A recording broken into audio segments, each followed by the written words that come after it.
तो सबसे पहले शराब के ऊपर पाबंदी लगानी चाहिए। क्या शराब पीने से, शराब बिकने से आस्था आहत नहीं होती है? इससे भी आस्था आहत होती है। कोई चीज़ बंद कर देना हर समस्या का समाधान थोड़े है कि अगर मांस मछली बंद कर दिया जाए तो समस्या का समाधान हो जाएगा।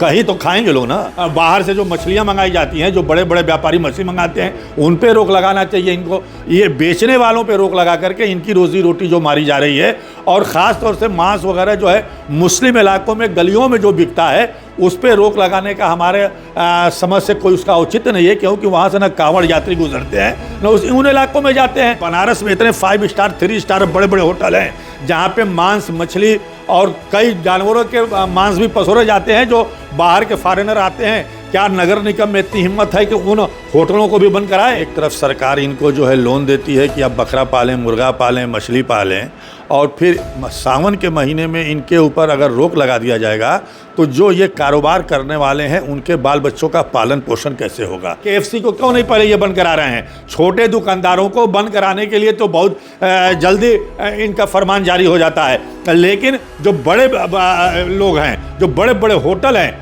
उसके ऊपर पाबंदी नहीं लगाई जाती है। गलियों में, जगह जगह गलियों में शराब की दुकानें खुल रही हैं, और बहुत से आपने देखा होगा कि वीडियो भी आया होगा कि कुछ उसमें कांवड़ यात्री ऐसे भी हैं जो शराब का भी सेवन कर ले रहे हैं। जितने मंदिरों के पास जो शराब की दुकानें 100 मीटर या 200 मीटर 300 मीटर दूर पे जो है दुकानें हैं, उनको तत्काल बंद कर दिया जाना चाहिए। 4-10 ठो मुर्गा सड़क पर रख के, किनारे रख के, गली में रख के बेचते हैं तो उनकी रोजी रोटी मारी जाएगी। तो इसके ऊपर सरकार को ध्यान देना चाहिए। रोजगार देने के बजाय नगर निगम हो या सरकार हो, रोजगार छीनने का काम कर रही है। ये बहुत बड़ा जो है दुर्भाग्यपूर्ण है। तमाम हमारे हिंदू भाई हैं जो मांस मछली खाते हैं, लगातार खाते हैं। हमारे बंगाली हैं, सावन में अब बिल्कुल सावन में भी खाते हैं। हमारे यहाँ तो सावन में भी फरमाइश करते हैं लोग मांस मछली खाने के लिए। बहुत से लोग खाते हैं, बहुत से लोग नहीं खाते हैं। छोटे लोगों को कारोबार देना चाहिए ना। आप अगर ऐसा हुक्म लाते हो तो उनको कारोबार दीजिए, महीने भर के लिए ये कारोबार करो। आप कारोबार भी नहीं दोगे, आप कारोबार छीन भी लेंगे, तो यही कहाँ का इंसाफ है? साथियों, बहुत बहुत स्वागत है खुशखबरिया में।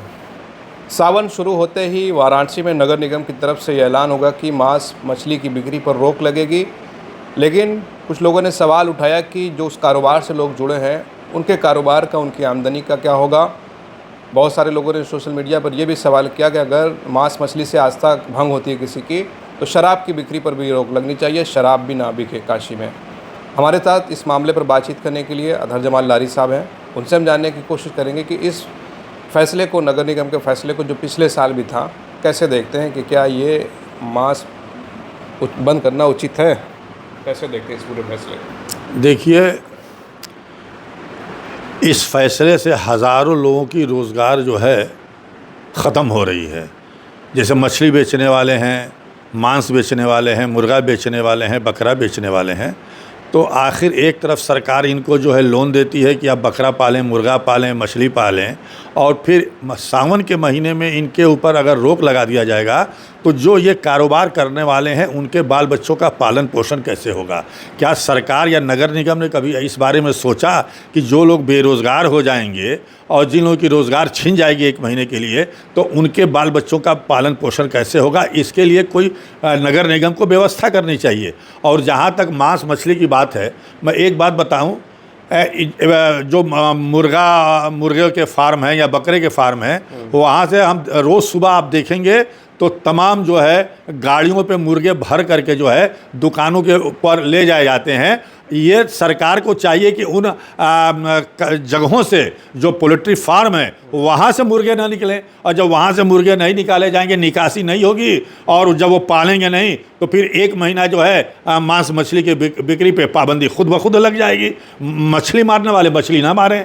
बाहर से जो मछलियां मंगाई जाती हैं, जो बड़े बड़े व्यापारी मछली मंगाते हैं, उन पे रोक लगाना चाहिए इनको। ये बेचने वालों पे रोक लगा करके इनकी रोजी रोटी जो मारी जा रही है, और ख़ास तौर से मांस वगैरह जो है मुस्लिम इलाकों में गलियों में जो बिकता है उस पे रोक लगाने का हमारे समझ से कोई उसका औचित्य नहीं है, क्योंकि वहाँ से ना कांवड़ यात्री गुजरते हैं न उन इलाकों में जाते हैं। हाँ, जिन इलाकों से कांवड़ यात्रियों का गुजरना है, आना जाना है, वहाँ पे अगर ये प्रतिबंध लगाते हैं तो हमको समझ में आता है कि भाई ठीक है, उनकी आस्था अगर कहीं से भंग हो रही है, आस्था को उनको जो है उनकी आस्था के ऊपर आघात पहुंच रहा है, तो ये बात हो। लेकिन जो सड़कों पे भी हम बताना चाहते हैं कि बनारस में इतने 5 स्टार 3 स्टार बड़े बड़े होटल हैं जहाँ पे मांस मछली और कई जानवरों के मांस भी पसोरे जाते हैं जो बाहर के फॉरेनर आते हैं। क्या नगर निगम में इतनी हिम्मत है कि उन होटलों को भी बंद कराए? KFC को क्यों नहीं पहले ये बंद करा रहे हैं? छोटे दुकानदारों को बंद कराने के लिए तो बहुत जल्दी इनका फरमान जारी हो जाता है, लेकिन जो बड़े लोग हैं, जो बड़े बड़े होटल हैं, उसके ऊपर पाबंदी नहीं लगाई जाती है। और मेरा ये कहना है कि गलियों में, जगह जगह गलियों में शराब की दुकानें खुल रही हैं। और बहुत से आपने देखा होगा कि वीडियो भी आया होगा कि कुछ उसमें कांवड़ यात्री ऐसे भी हैं जो शराब का भी सेवन कर ले रहे हैं। तो सबसे पहले शराब के ऊपर पाबंदी लगानी चाहिए। क्या शराब पीने से, शराब बिकने से आस्था आहत नहीं होती है? इससे भी आस्था आहत होती है। तो सबसे पहले तो इसके ऊपर पाबंदी लगानी जानी चाहिए। और जितने मंदिरों के पास जो शराब की दुकानें 100 मीटर या 200 मीटर 300 मीटर दूर पे जो है दुकानें हैं, उनको तत्काल बंद कर दिया जाना चाहिए। क्या वजह है कि शराब की दुकान बंद नहीं होती, मांस की बंद हो जाती है? ऐसा है कि शराब की दुकान इसलिए नहीं बंद होती है कि उससे राजस्व जो है सरकार को बहुत ज़्यादा मिलता है, और मांस मछली की दुकानों से राजस्व कम मिलता है, उतना नहीं मिलता।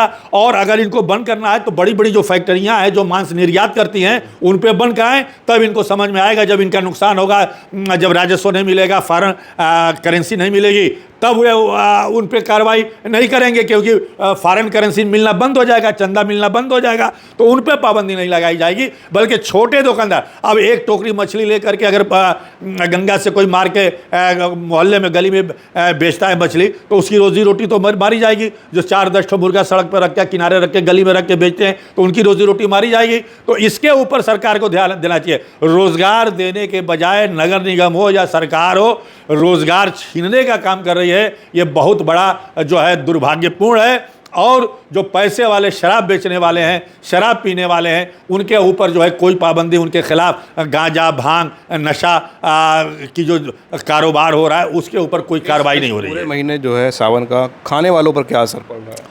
भाई खाने वाले तो अंदर अंदर जो है सरकार के खिलाफ है। बहुत से तमाम हमारे हिंदू भाई हैं जो मांस मछली खाते हैं, लगातार खाते हैं। हमारे बंगाली हैं, सावन में?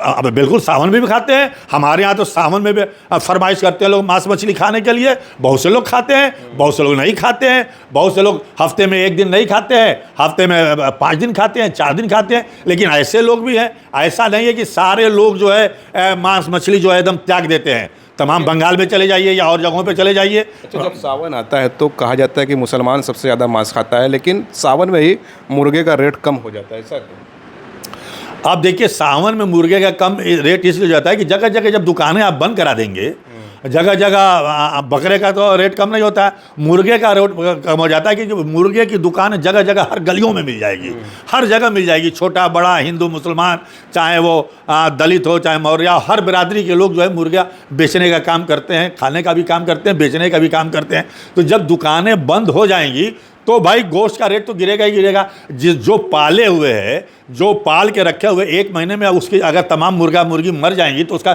लाखों लाख का नुकसान होगा। इसलिए वो कम रेट पे निकासी करता है और उसको बेचने का काम करता है। इसलिए सावन में मुर्गे का रेट कम होता है, बकरे का और किसी बड़े जानवर का रेट कम नहीं होता है, मुर्गे का रेट कम हो जाता है। का भी नहीं होता, मछली का भी कम नहीं होता है, मुर्गे के ऊपर कम होता है। क्योंकि जब मुर्गा उनके बड़े हो गए हैं और बेचने लायक हो गए हैं तो वो कहाँ रखेंगे। अच्छा, बनारस की एक जो पहचान धार्मिक की धर्म नगरी है, हिंदुओं की सबसे ज़्यादा मान्यता है।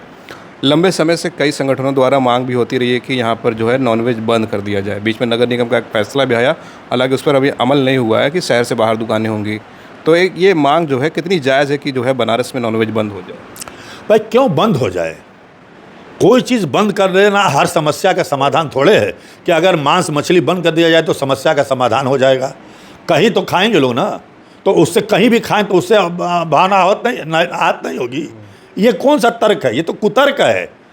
भाई लोग गलियों में खाते हैं, गलियों में बिकता है, तो वो कौन सा आपकी भावना आहत हो रही है? भाई हम तो आपकी भावना का हर जगह सम्मान करते हैं। हम तो खुद मांग करते हैं कि मंदिरों के आसपास जो है जितनी बड़ी बड़ी मंदिरें हैं बनारस शहर में, उसके 300 मीटर के दूर में कहीं भी मांस मछली शराब की दुकानें नहीं होनी चाहिए। तो शराब की दुकानें चलेंगी और सब हथौड़ा चलेगा गरीब व्यापारियों पर। भाई शराब के व्यापारी तो पैसे वाले होते हैं, शराब के दुकानदार लाखों का दुकान चलाते हैं। मांस मछली वाले तो 2000-5000 में अपना कारोबार करते हैं। तो इसमें गरीब मारा जाता है ना, तो गरीबों की झोपड़ी उजड़ रही है ना, उनके बच्चे बेकार हो रहे हैं ना, पढ़ाई उनकी छूट जाती है, शिक्षा से वंचित हो जाते हैं, तमाम परेशानियाँ होती है, दवा इलाज नहीं करा पाते, लोग मर जाते हैं। तो छोटे लोग ही तो सारी मुसीबत को झेलते हैं। तो छोटे लोगों को कारोबार देना चाहिए ना। आप अगर ऐसा हुक्म लाते हो तो उनको कारोबार दीजिए, महीने भर के लिए ये कारोबार करो। आप कारोबार भी नहीं दोगे, आप कारोबार छीन भी लेंगे, तो यही कहाँ का इंसाफ है। चलिए, बहुत बहुत धन्यवाद हमसे बातचीत करने के लिए। आपने अतर जमाल लारी साहब को सुना। आप इनकी बातों से कितना सहमत हैं, अपनी राय ज़रूर कमेंट करें। आप देख रहे थे खुश खबरिया। बनारस से मैं उबैद, बहुत बहुत शुक्रिया।